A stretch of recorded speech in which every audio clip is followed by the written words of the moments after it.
Thank you, President Florine and members of the Council, for this opportunity to address you. I'm George Gluck from Rockville, Maryland. Here's the stated problem.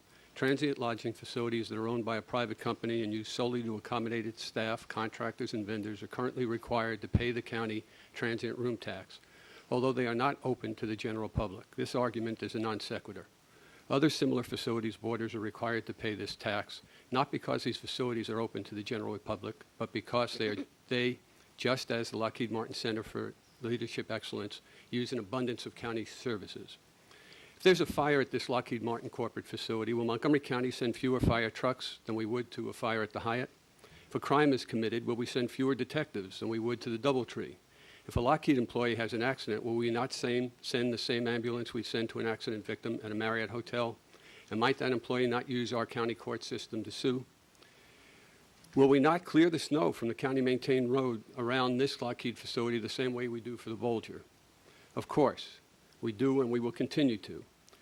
Since we certainly will not curtail this corporate facility's use of our services, why are we even considering relieving Lockheed Martin of their duty to pay their fair share of the cost of these services? The Montgomery County Vision Statement is helping to make Montgomery County the best place to be through efficient, effective, and responsive government that delivers quality services. Do we really want one of those services to be, quote, to help Montgomery County companies be competitive in bidding on federal government contracts by ensuring that they are not required to pay, unquote? To pay what? Today's goal and objective is for Lockheed to not be required to pay the county transient room taxes. Which company seeking to be competitive will next request to not be required to pay their fair share?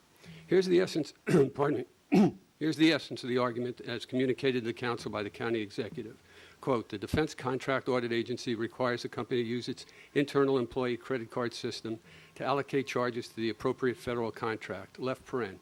Lockheed Martin has an agreement to charge the federal per diem rate in all of its federal contracts. Right paren, close quote. This, too, is a very cleverly crafted non sequitur argument. While the DCAA requires the company to use this credit card, it does not require Lockheed Martin to charge the federal per diem rate in all of its federal contracts.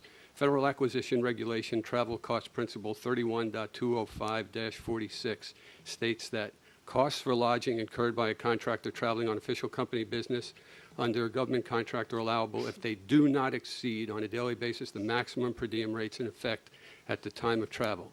The argument that Lockheed Martin has is, in fact, the agreement that Lockheed Martin has is, in fact, the maximum it may charge, but is not required to do so. If Lockheed Martin wishes to be exempted from this tax, it is within their power to do so by not charging boarders at all, since 7% of zero is zero.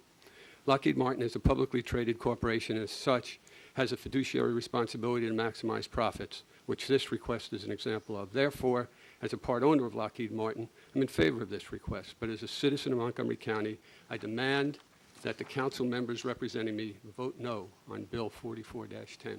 Thank you. Thank you, Mr. Gluck.